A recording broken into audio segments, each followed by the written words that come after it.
Last year যখন আমরা global super লিগে গিয়েছিলাম ওইভাবে আমাদের আসলে কেউ কাউন্ট করছিল না। নুরুল হাসান সোহান ক্যাপ্টেন, সৌম্য সরকার, কায়েল মায়ার্স, ইব্রাহিম সাদরান, সায়েফ হাসান, ইফতেখার আহমেদ, অঙ্কন, ইয়াসির রাব্বি, আকিব জাভেদ, রকিবুল হাসান, তাবরেজ শামসি, হারমিত সিং, খাজা নাফে, কামরুল ইসলাম রাব্বি এবং খালেদ। অবশ্যই দেখেন, আমার কাছে মনে হয় যে লাস্ট ইয়ার যখন আমরা গ্লোবাল সুপার লিগে গিয়েছিলাম ওইভাবে আমাদের আসলে কেউ কাউন্ট করছিল না, বাট এবং ফার্স্ট দুইটা ম্যাচ হারার পর একটু ব্যাকফুটে ছিলাম, বাট ওইখান থেকে আসলে এরকম একটা স্টেজে আমরা চ্যাম্পিয়ন হতে পেরেছি, অবশ্যই আলহামদুলিল্লাহ। অ্যাট দ্য সেম টাইম আমার কাছে মনে হয় এই বছর অনেক বড় একটা চ্যালেঞ্জ থাকবে।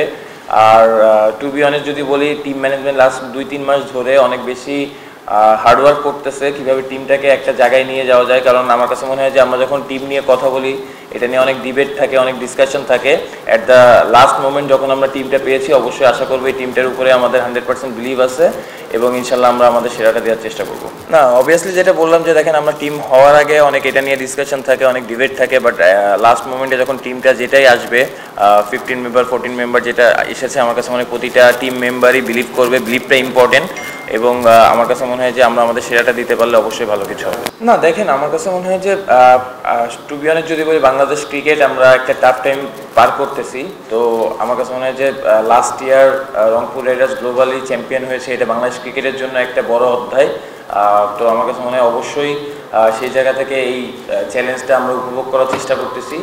আর এরকম টুর্নামেন্টে আমরা যখন যেটা বললাম লাস্ট টাইম যখন আমরা গিয়েছিলাম, কেউ হয়তো আমাদের চিন্তাও করে নাই যে আমরা ফাইনাল পর্যন্ত খেলতে পারবো, বাট আলটিমেটলি আলহামদুলিল্লাহ অবশ্যই চ্যাম্পিয়ন হয়ে আসতে পেরেছি।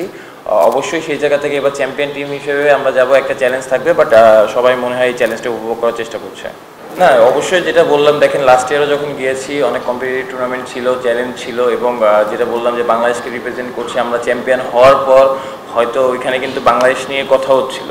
তো বাংলাদেশ ক্রিকেট একটা টাফ টাইম পার করতেছে, বাট লাস্ট ইয়ার যেটা ছিল অবশ্যই একটা ভালো অধ্যায় ছিল বাংলাদেশ ক্রিকেটের জন্য। অবভিয়াসলি আমরা এবার যখন যাচ্ছি চ্যাম্পিয়ন টিম হিসেবে যাচ্ছি, ওইখানে যাওয়ার পর আসলে বুঝতে পারবো যে কী কী চ্যালেঞ্জ আমাদের সামনে থাকতেছে, বাট যে ধরনের চ্যালেঞ্জ আসবে অবশ্যই আমরা চেষ্টা করবো যাতে ওইটা হ্যান্ডেল করতে পারি। না, অবশ্যই দেখেন চ্যালেঞ্জ একটা থাকবে, বাট আমার কাছে মনে হয় যে এই চ্যালেঞ্জটা আসলে আমরা কীভাবে ডিল করতেছি এটা ইম্পর্টেন্ট। আর at the same time Bangladesh cricket যত কথাই হোক না কেন, যেখানেই যাক ক্রিকেট খেলতে, অবশ্যই সবারই একটা এক্সপেকটেশন থাকে বাংলাদেশ ক্রিকেট নিয়ে। তো এই জায়গায় আসলে প্রেশার ফিল করার কিছু নেই, আমার কাছে মনে হয় প্রেশারটা উপভোগ করা ইম্পর্টেন্ট। এবং যেটা বললাম যে অবশ্যই সেরাটা দেওয়া দরকার, যদি সেরাটা আমরা দিতে পারি ইনশাল্লাহ ভালো কিছু হবে। আর অবশ্যই আমার কাছে মনে হয় যে লাস্ট ইয়ারও সাইফ ফাইনালে বোলিং করেছে, আমার ওর উপর অনেক বেশি বিশ্বাস বোলিং নিয়ে। ইভেনচুয়ালি আমরা সবাই জানি যে গায়ানা উইকেটটা একটু স্পিন ফ্রেন্ডলি থাকে, তো সেক্ষেত্রে আমার কাছে মনে হয় যে আমাদের স্পিন অ্যাটাকটা ভালো আছে। না, অবভিয়াসলি দেখেন, আপনার সেকেন্ড কোশ্চেনটা দিয়ে শুরু করতে চাই। শানিয়ান ভাই যেটা বললো যে লাস্ট 1 মাস ধরেই হয়তো আমি ন্যাশনাল টিমের প্র্যাকটিসের ভিতরে ছিলাম, তো জিএসএল-এর এই টিমটা নিয়ে আমার সাথে কমিউনিকেট হচ্ছে, বাট আসলে ইভেনচুয়ালি আমার ফোকাসটা পুরোটাই ন্যাশনাল টিম সাইড ছিল, যেহেতু আমি ন্যাশনাল টিমের প্র্যাকটিস সেশনে ছিলাম এবং হোয়াইট বল প্র্যাকটিস করতেছিলাম। সো অবভিয়াসলি ওডিআই কেন্দ্রিক প্র্যাকটিসের ভিতরে ছিলাম।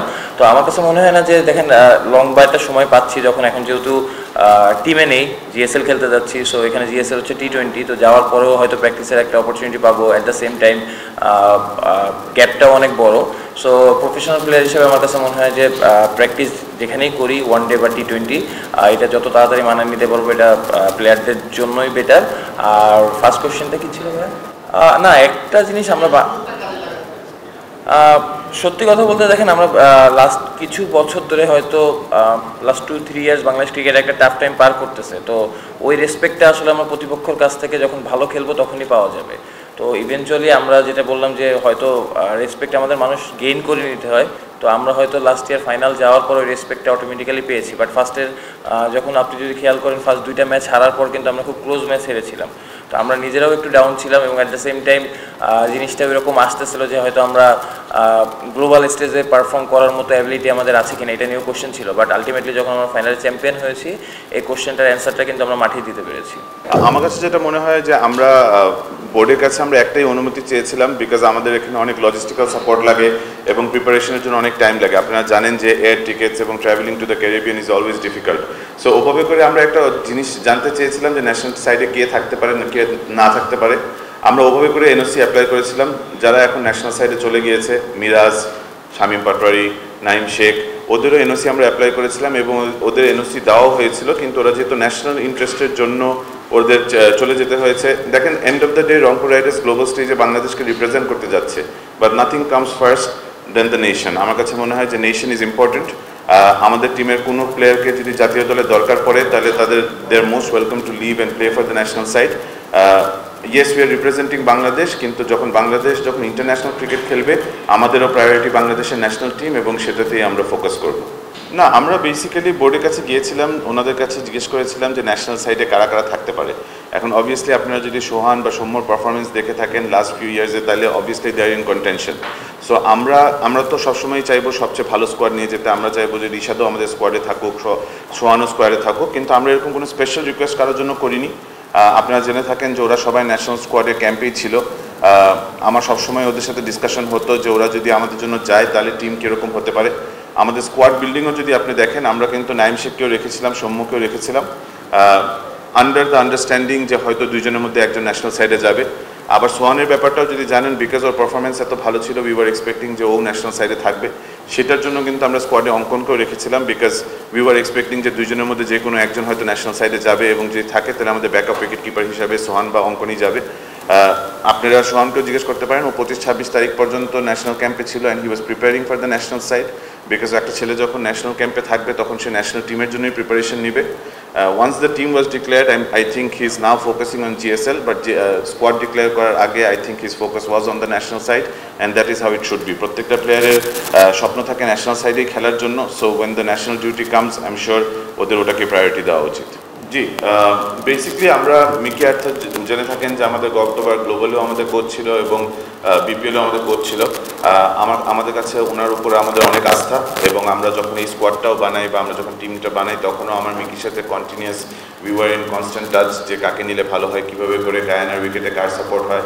আনফর্চুনেটলি এখন যেহেতু ইংলিশ কাউন্টি চলছে অ্যান্ড ও যেহেতু ডার্বির দায়িত্বে আছে, ও হয়তো অ্যাভেলেবেল হবে না। সো গ্রেগ স্মিথ নামের ওর একজন আছে যে হি ট্রাস্টস অন। সো ও যেটা বলেছে হচ্ছে যে আমরা গ্রেগ স্মিথকে আমাদের কোচ হিসেবে নিয়ে যাব, এবং ওখান থেকে মিকির তত্ত্বাবধানে ও সবসময় ইন টাচ থেকে প্লেয়ার্সদের সাথে কমিউনিকেট করে ও যেভাবে করে গাইড করবে ওভাবে করেই গ্রেগ স্মিথ চালাবে। তার সাথে তো আশরাফুল ভাই আছেই। আশরাফুল ভাইও লাস্ট ইয়ার আমি মনে করি যে আমাদের জিএসএল সাকসেসের পিছনে অনেক হাত আছে। সে অনেক ভালো যেভাবে করে উনি কষ্ট করে ওখানে করেছে, ওখানে লিমিটেড অপশনস থাকে, ওখানে একটা আসল ভাইয়ের মতো একটা কোচ যেভাবে করে আমাদের সাপোর্ট দিয়েছে, আসলে আমার কাছে মনে হয় যে আমাদের শিরোপার জন্য অনেকটুকু কন্ট্রিবিউশন তার ছিল। সো আপাতত গ্রেগ স্মিথ এবং আশরাফুল ভাই থাকছে আমাদের স্কোয়াডে।